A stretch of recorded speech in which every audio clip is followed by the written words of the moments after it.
You make a cup of coffee every single morning. Same ritual, same mug, same spot at the kitchen counter. But here's a thought. What if that same cup could be quietly working for your arteries instead of just sitting there doing nothing at all? Because here's what happens after 60. Your arteries start to stiffen, they narrow, and it happens silently. No warning, no symptoms. Until one day, it's something serious. Now, I went through the actual clinical research. Large trials, real studies, not internet rumors, and not the usual hype. I wanted to know what genuinely holds up. And let me be straight with you from the start. Nothing you stir into your coffee is going to dissolve plaque overnight. Anyone who tells you that is selling something. But 7 specific additions? They've got real human evidence behind them for supporting the systems that keep your arteries healthier. So I'm counting them down. 7, from solid all the way up to strongest. And number 1 has the most convincing science of all. I'm saving it for the end. But before I count down, there's one of these 7 you need to hear about first, because it does something almost nothing else on this list can. Number 2 on this list is unusual. Strange even. Because the research suggests it actually works better the older you get. Think about that for a second. That's almost unheard of. Most things lose their punch as you age. They get weaker, less effective, less worth your time. This one, it seems to gain it. The older you are, the more it has to offer. I'll tell you exactly what it is later. Hang with me. And quick question while we're getting started. How old are you? And how many cups of coffee a day are you drinking? Drop it in the comments. I read them. We'll get to that number 2, but we're counting up to the best one here. So let's start at the bottom, number 7. Number 7, ground ginger. Now most people think ginger is just for nausea, an upset stomach, maybe a cold coming on. But its real value here is a lot quieter than that. Ginger is an anti-inflammatory. And that matters more than it sounds, because chronic low-grade inflammation is one of the quiet drivers of plaque building up in your artery walls. It's a slow burn. Ginger's compounds help dial that down. Here's why it hits different after 60. Inflammation tends to creep up as you age. There's even a name for it, inflammaging. So calming it down, that matters more with every passing year. Let me tell you about Robert, 67, retired mechanic, and a total skeptic. It's just a spice, he told us. But he started adding a pinch to his coffee every day anyway. 3 months later, he said his joints felt looser, and his doctor simply noted his inflammatory marker had ticked down a bit. Small human trials back this up. They link ginger to modest reductions in inflammatory markers and minor improvements in blood lipids. Modest. I'm not overselling it. How to use it? Just a small pinch, about a 1/4 teaspoon of ground ginger. It's warming, a little spicy. Start small. And compare that to dumping 2 spoons of sugar in your cup. One quietly calms inflammation, the other feeds it. Ginger's a fine place to start, but number 6 takes that same idea, calming inflammation, and adds something ginger can't, a measurable drop in blood pressure. Number 6, green cardamom. You might know it from chai, maybe Scandinavian baking if you've ever had those cardamom buns. But here's what almost nobody knows about it. Cardamom has actually been studied for blood pressure. It works through antioxidant and anti-inflammatory compounds. They support a calmer, more relaxed state in your blood vessels. Less tension, more give. And after 60, that's exactly what you want. Because blood pressure tends to climb with age, slowly, steadily, and small, sustained reductions, over time, they really do add up. Take Elena, 71, and her readings had started creeping up. She added cardamom to her morning coffee. By her next checkup, her doctor remarked that her numbers looked steadier. Not dramatic, but moving in the right direction. Now here's the actual research. In a 12-week trial, 3 grams of cardamom a day significantly lowered blood pressure, systolic, diastolic, all of it, in people with stage 1 hypertension. It even raised their antioxidant status, and a larger review linked it to lower inflammation too. To use it, just a small pinch of ground green cardamom. I'll be honest, those trials used bigger doses in capsule form. A culinary pinch is gentler, so think of it as support, not a megadose. And I have to be straight with you. The strongest cardamom studies were small and concentrated in one part of the world. So it's encouraging, but not fully settled. Still, compare it to leaning on the salt shaker in processed snacks, which push your pressure the wrong way. Cardamom nudges blood pressure. But number 5, that's the one your grocery store is probably selling you in the wrong form, and the wrong one can actually stress your liver. Number 5, cinnamon. But which cinnamon you use matters enormously. Most people think all cinnamon is the same. It isn't, not even close. and the common kind has a hidden catch that almost nobody warns you about. Let's start with what it does. Cinnamon's best supported role is helping steady your blood sugar, and smoother blood sugar means less metabolic stress on your blood vessels over time. Less of that constant wear and tear. That matters after 60 because blood sugar control tends to loosen with age, and that stress quietly contributes to vascular damage. But here's the part you need to hear. The common cinnamon, the cheap stuff in most supermarkets, is called cassia, and cassia contains about 1% coumarin. Ceylon cinnamon, about 0.004%. That's roughly 250 times more coumarin in the common kind. And coumarin, in high amounts, can harm your liver. A single teaspoon of cassia can already push past the safe daily limit for a lot of adults. That's Frank's story. 64, sprinkling supermarket cinnamon in his coffee every day. For his heart, he thought. Until he found out it was cassia. He switched to Ceylon. Same routine, same spoonful. But his liver's no longer carrying that coumarin load. One honest note on the science. The evidence is most convincing for blood sugar. For cholesterol, it's weak, and major clinics don't recommend cinnamon for that. So we keep this one about blood sugar. How to use it? 1/2 to 1 teaspoon of Ceylon, true cinnamon, daily, and check the label.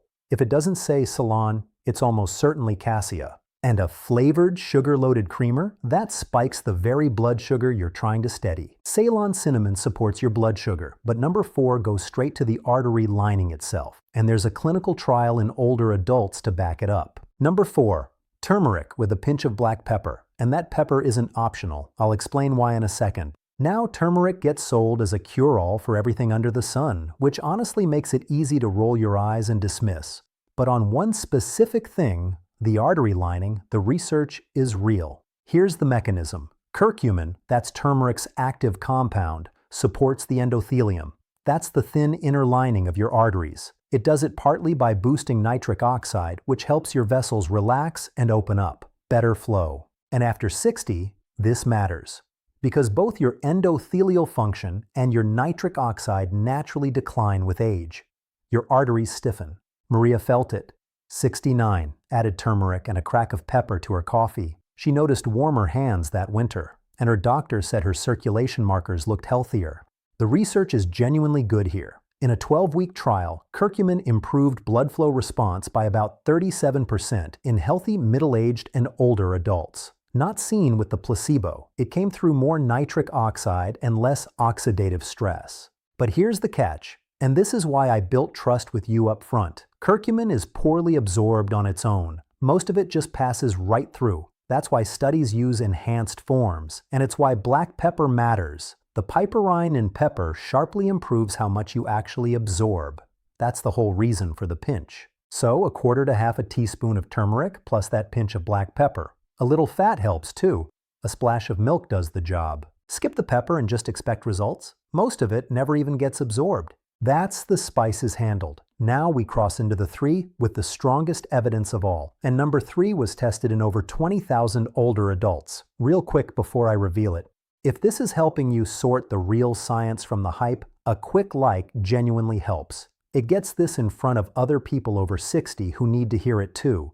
And tell me in the comments, which of these are you already adding to your coffee? I'm curious how many of you are ahead of the game on this. Now, number 3. Number 3, pure unsweetened cocoa. And I mean real cocoa powder, not hot chocolate, not a candy bar, the actual thing. I know, people hear chocolate is good for you, and they roll their eyes. I get it. But the flavanols in raw cocoa were tested in one of the largest trials of its kind. This isn't a magazine headline. Those flavanols support endothelial function, healthier blood pressure, and lower platelet stickiness, meaning your blood is a little less prone to clumping. And after 60, those are exactly the systems that start to weaken, right on cue.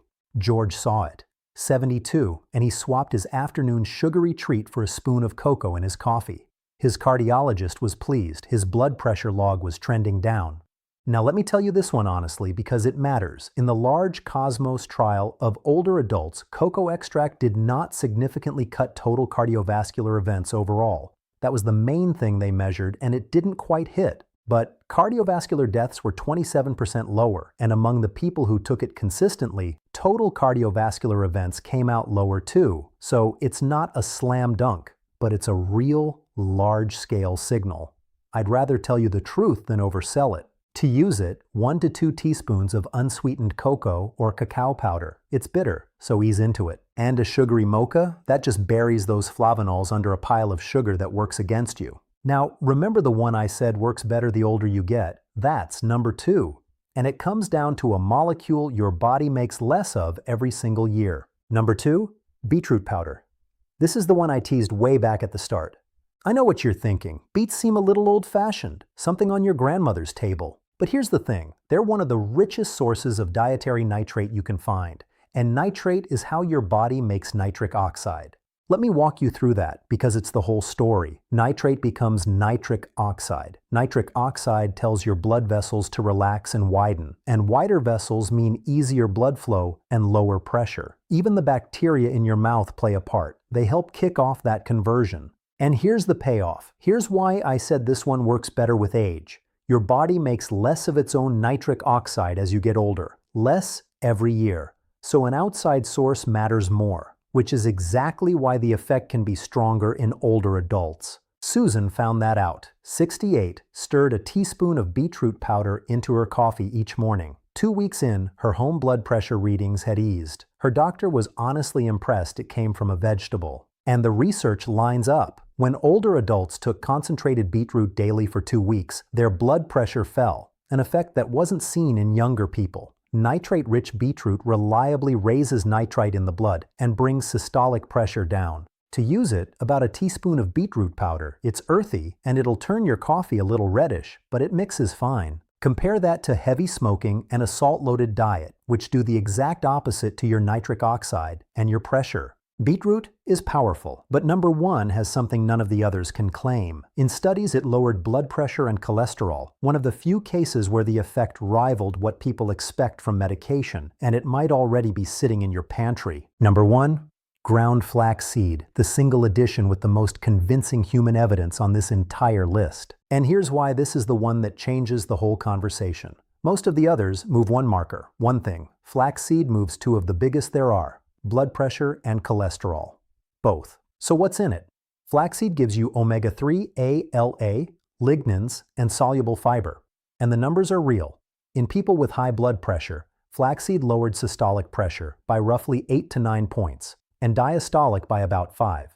And across 62 trials, it significantly reduced total cholesterol. Those blood pressure numbers? That's a range people usually associate with a real intervention, with medication level change. After 60, that's a big deal. High blood pressure and high cholesterol are 2 of the largest drivers of artery disease as you age, and moving both with one food is rare.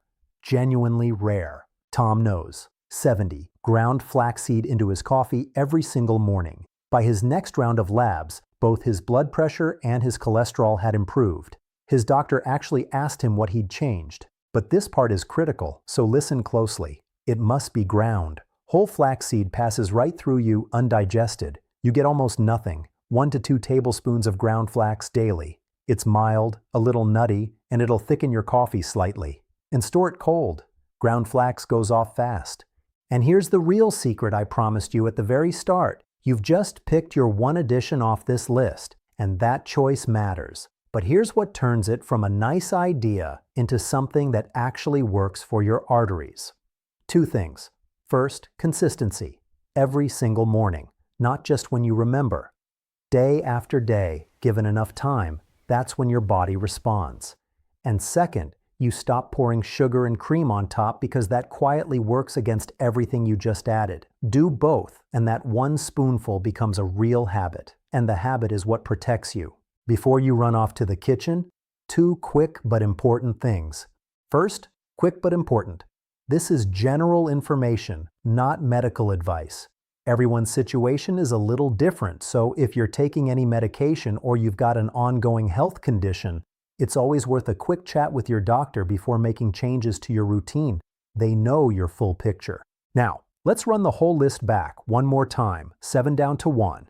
Ginger, cardamom, Ceylon cinnamon, turmeric with black pepper, cocoa, beetroot, and number 1, ground flaxseed. And remember the one thing that ties this all together. Your arteries won't take care of themselves, but the right daily support is exactly what keeps them working the way they should. These 7 do that, as long as the rest of your diet isn't quietly pulling the other way. So which one are you going to try in tomorrow's coffee? Tell me in the comments. And if this gave you a clearer picture than the usual hype, give it a like and subscribe for more straight talk on aging well.